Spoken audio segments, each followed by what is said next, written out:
propose d'ouvrir votre Bible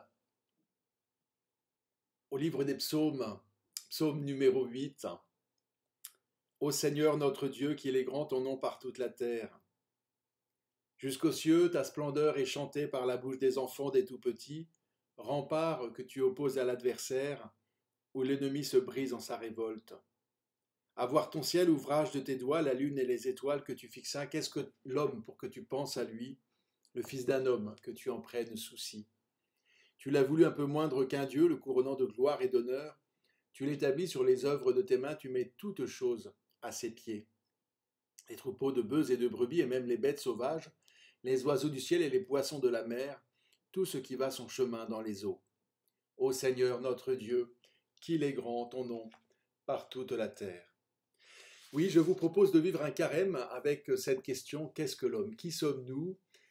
Où allons-nous? D'où venons-nous? Et comment comprendre notre humanité à la lumière de la tradition chrétienne, de l'écriture et de documents du magistère assez récents qui nous éclairent sur notre humanité. Il est vrai que le contexte actuel du Covid nous invite à réfléchir. Sommes-nous seulement des estomacs à nourrir ou une santé à préserver?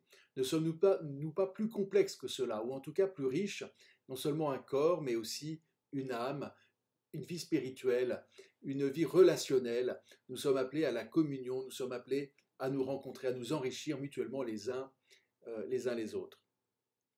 L'actualité aussi, avec cette loi bioéthique qui est en train d'être votée au Sénat ces jours-ci, nous invite à réfléchir sur l'humanité. Est-ce qu'on doit faire quelque chose parce que techniquement on peut le réaliser, ou est-ce que fondamentalement ne faut-il pas se poser des questions? Quel est le respect de l'embryon?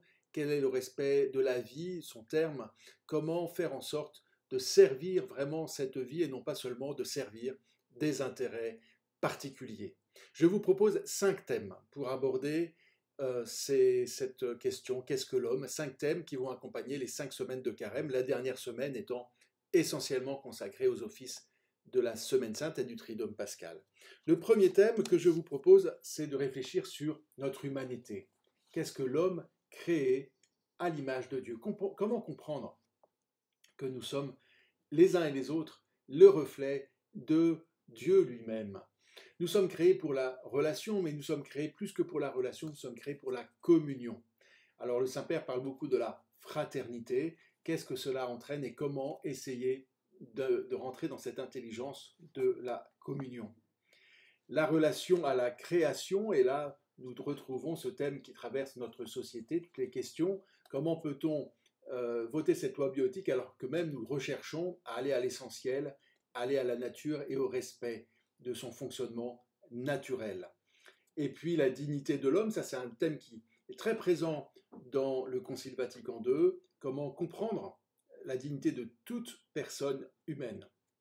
5e semaine de carême, nous aborderons la référence pour l'humanité, c'est le Christ créé, le Christ qui est le Fils de l'homme, ce titre assez étonnant que l'on retrouve et qui nous permettra de comprendre. En regardant le Christ, je peux me comprendre moi, je peux comprendre aussi qui sont mes frères et sœurs.